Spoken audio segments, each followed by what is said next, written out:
Hello students, welcome back. हमारे last topic हमने archaebacteria का किया था। आपके इस चैप्टर में बहुत छोटे छोटे से टॉपिक रहते हैं जो आप लोगों को याद होगा कि हमें किंगडम मोरेरा के अंदर हमें बैक्टीरिया,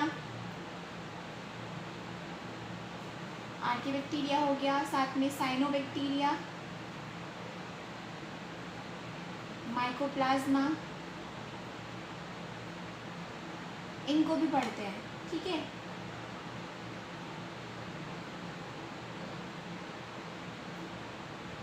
किंगडम मोरेरा पढ़ना है ना भाई हमें। तो हमने बैक्टीरिया पढ़ लिया, आर्किबैक्टीरिया पढ़ लिया, अब हमें साइनोबैक्टीरिया और माइकोप्लाज्मा और पढ़ना है। ये दो टॉपिक और रहते हैं, करेक्ट।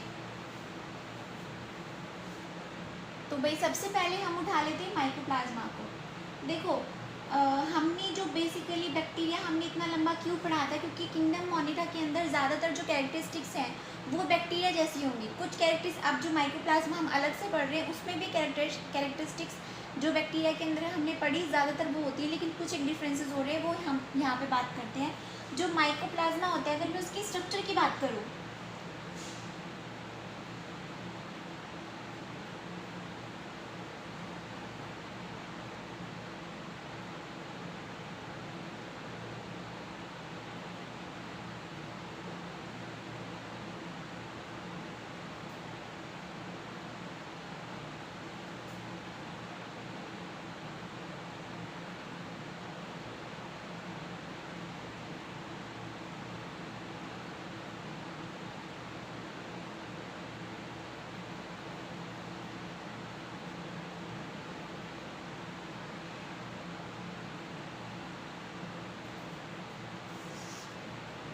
तो भाई सबसे पहला तो जो माइक्रोप्लाज्मा होते हैं, these are the simplest and smallest free living prokaryotes. मतलब अगर हम लोग किंगडम मोरेरा को पढ़ रहे हैं ना, तो सबसे छोटे ऑर्गेनिज्म या सबसे छोटे प्रोकैरियोट्स यही होते हैं, माइकोप्लाज्मा। ठीक है, इनको हम लोग PPLO भी बोल देते हैं। PPLO stands for pleuro pneumonia like organisms. Pleuro pneumonia like organisms. ठीक है, ये प्लियोमॉर्फिक भी होते हैं। प्लियोमॉर्फिक क्यों होते हैं? क्यों होते हैं pleomorphic? Because they do not have cell wall like the other bacteria. Bacteria के अंदर हमने क्या पढ़ी थी कि उनके पास सेल वॉल होती है, इनके पास सेल वॉल नहीं होती। They do not have a cell wall. Cell membrane होती है, ये सेल मेम्ब्रेन होती है, बट सेल वॉल नहीं होती, जिसकी वजह से ये अपना शेप भी चेंज कर सकते हैं। ठीक है, और इसीलिए हम इनको बोलते हैं दीज आर प्लियोमॉर्फिक। प्लियो मतलब मैनी, मॉर्फ मतलब फॉर्म, ये शेप चेंज कर सकते हैं तो इनकी फॉर्म भी चेंज हो जाती है, इसलिए प्लियोमॉर्फिक होते हैं ये। ठीक है, अच्छा बाकी ज़्यादातर चीज़ें इनके अंदर अगर हम बात करें, सेल ऑर्गेनल्स भी नहीं होते, जैसे endoplasmic reticulum, Golgi apparatus, mitochondria, ये सब नहीं होते। इसके अलावा बैक्टीरिया में हमने बात की थी कि फ्लैजला होता है, किसी के अंदर होता है किसी के अंदर नहीं होता। इनके अंदर होता ही नहीं है, इनके अंदर फ्लैजला अब्सेंट होता है, फ्लैजला अब्सेंट। इसके अलावा अगर आप देख रहे हो कि ये जो चीज़ है, मैंने धागा सा बिल्कुल थ्रेड लाइक स्ट्रक्चर बनाई हुई पूरे साइटोप्लाज्म में फैली हुई, ये DNA है इनका, ये इनका जेनेटिक मटेरियल है।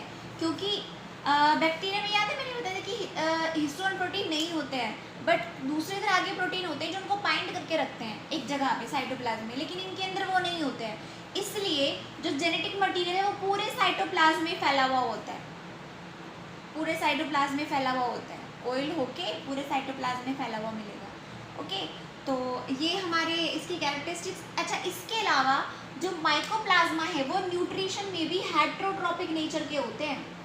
मतलब ये अपना खाना खुद नहीं बनाते, ये अपना खाना खुद नहीं बनाते। और हेट्रोट्रॉपिक में भी, न्यूट्रिशन में भी जो टाइप है वो ज़्यादातर कैसा होगा, टाइप पैरासिटिक फॉर्म होंगी। हेट्रोट्रॉपिक में भी ज़्यादातर फॉर्म मिलेगी, वो कैसी मिलेगी, हेटरोट्रॉपिक में भी पैरासिटिक फॉर्म मिलेंगी। कुछ एक होती हैं जो सैप्रोफाइट का भी काम करती हैं, सैप्रोफाइट्स होती हैं, सैप्रोफाइट्स मतलब डिकम्पोजिंग में, लेकिन ज़्यादातर पैरासिटिक फॉर्म होंगी, ठीक है। और पैरासिटिक फॉर्म होने की वजह से कुछ एक ऐसी भी होंगी जो डिसीज़ कोज करेंगी। जैसे अगर मैं एनिमल्स की बात करूँ तो एनिमल्स के अंदर ये कोज करती है प्लूरोनिमोनिया, इसीलिए तो उसका नाम है प्लूरोनिमोनिया लाइक ऑर्गेनिज्म। एनिमल्स में प्लूरोनिमोनिया कोज करते हैं। अगर मैं ह्यूमन बींग्स की बात करूं तो ह्यूमन बींग्स के अंदर माइकोप्लाज्मल यूरेथ्राइटिस,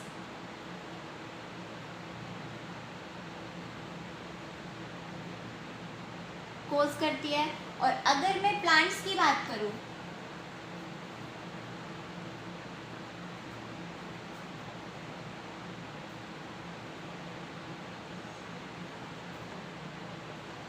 तो little leaf disease of brinjal, ये भी माइकोप्लाज्मा कॉज करती है, ठीक है भाई। तो ये हमारा माइकोप्लाज्मा था। नेक्स्ट हम बात करते हैं साइनोबैक्टीरिया की।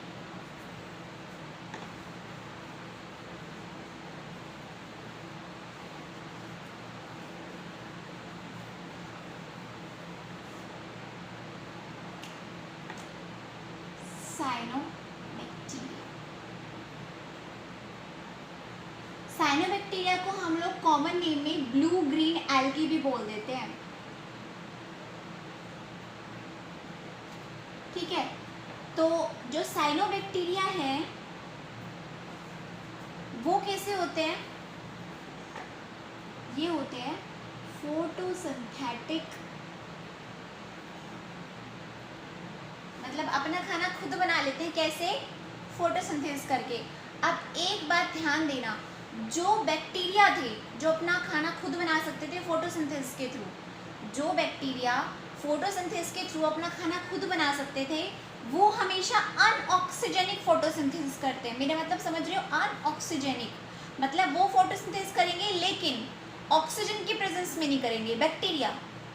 लेकिन साइनोबैक्टीरिया हमेशा फोटोसिंथेसिस करते हैं ऑक्सीजेनिक, मतलब ये फोटोसिंथेसिस में ऑक्सीजन रिलीज करेंगे, जबकि बैक्टीरिया फोटोसिंथेसिस करेंगे लेकिन ऑक्सीजन रिलीज नहीं करते। इसलिए वो हम बोलते हैं कि बैक्टीरिया करते हैं अनऑक्सीजेनिक फोटोसिंथेसिस, जबकि जो साइनोबैक्टीरिया हैं वो करेंगे ऑक्सीजेनिक, मतलब इनकी फोटोसिंथेसिस में ऑक्सीजन बनेगी, ठीक है। तो आप लोगों ने सुना होगा कि एवोल्यूशन में सबसे पहले बैक्टीरिया थे, बैक्टीरिया आए थे, लेकिन वो बैक्टीरिया, मैंने बोला कि बैक्टीरिया तो फोटोसिंथेसिस करते हैं लेकिन ऑक्सीजन रिलीज नहीं करते। ये भी बात सुनी होगी आपने कि पहले के एटमॉस्फेयर में ऑक्सीजन नहीं थी, रिड्यूस्ड एटमॉस्फेयर था। तो तब ये आए, साइनोबैक्टीरिया आए और उन्होंने फोटोसिंथेसिस से ऑक्सीजन रिलीज करनी शुरू कर दी। तो यही थे जिन्होंने हमारे एटमॉस्फेयर में ऑक्सीजन लेके आए हैं। तो इनका बहुत बड़ा रोल है एवोल्यूशन में। किस कौन से एवोल्यूशन में? कि इन्हीं की वजह से ही एरोबिक लाइफ आई है, वो ऑर्गेनिज्म जो एरोबिक रेस्पिरेशन करते हैं, क्योंकि इन्होंने ही फोटोसिंथेसिस के थ्रू ऑक्सीजन रिलीज करनी शुरू की। तो बहुत इंपॉर्टेंट है भाई ये, ठीक है। कौन? साइनोबैक्टीरिया। ये हर कहीं मिल जाएंगे आप लोगों को, मतलब कॉस्मोपॉलिटन हम वो एक टर्म यूज करते हैं, कॉस्मोपॉलिटन। कॉस्मोपॉलिटन का मतलब है जो हर कहीं मिल जाते हो, ठीक। हर कहीं मतलब ठंडे पानी में, गर्म पानी में, फ्रेश वाटर में, सी वाटर में, सॉल्ट वाटर में, ठीक है, बर्फ़ में, और गर्म पानी के उसमें, सॉइल में, पेड़ों की छाल पे, हर कहीं मिल जाते हैं। कॉस्मोपॉलिटन हम उसके लिए टर्म यूज़ करते हैं, ये हर कहीं मिल जाते हैं, ठीक है। और रेड सी का अगर आपने नाम सुना हो, उसका रेड सी का नाम भी इन्हीं की वजह से कि वहाँ पर एक ट्राइकोडेस्मियम नाम से साइनोबैक्टीरिया की वजह से उसका जो कलर है वो रेड रेड अपीयर होता है, ओके। तो कुछ साइनोबैक्टीरिया ऐसे भी होते हैं जो नाइट्रोजन फिक्सेशन का काम करते हैं। कुछ साइनोबैक्टीरिया नाइट्रोजन फिक्सेशन भी करते हैं। अब नाइट्रोजन फिक्सेशन आपने सुन रखी होगी, क्या है? बहुत इंपॉर्टेंट चीज़ है कि कुछ प्लांट्स ऐसे होते हैं जो नाइट्रोजन को डायरेक्ट फॉर्म में नहीं ले सकते, तो ये ऑर्गेनिजम्स सिम्बायोन्ट्स का काम करते हैं, उनके साथ में नाइट्रोजन को कन्वर्ट करके उनको दे देते हैं, उनकी हेल्प करते हैं, ठीक है। तो बहुत इंपॉर्टेंट चीज़ है ये। और कई जो चावल की खेती करते हैं ना जहाँ पे, तो इनको स्पेशली इंट्रोड्यूस किया जाता है ताकि चावल अच्छे से, उनको नाइट्रोजन की रिक्वायरमेंट होती है, ठीक है। तो कुछ साइनोबैक्टीरिया को तो हम लोग खाते भी हैं, जैसे स्पायरुलिना। मैं एग्जांपल बता रही हूँ साइनोबैक्टीरिया की, स्पायरुलिना, ठीक है, एनाबीना, नोस्टॉक।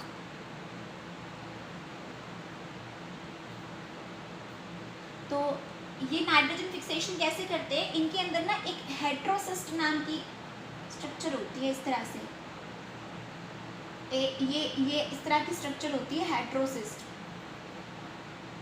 यही कराती है इनके अंदर नाइट्रोजन फिक्सेशन, ठीक है भाई। तो यहाँ पर आपका ये चैप्टर ओवर हो जाता है, ठीक है।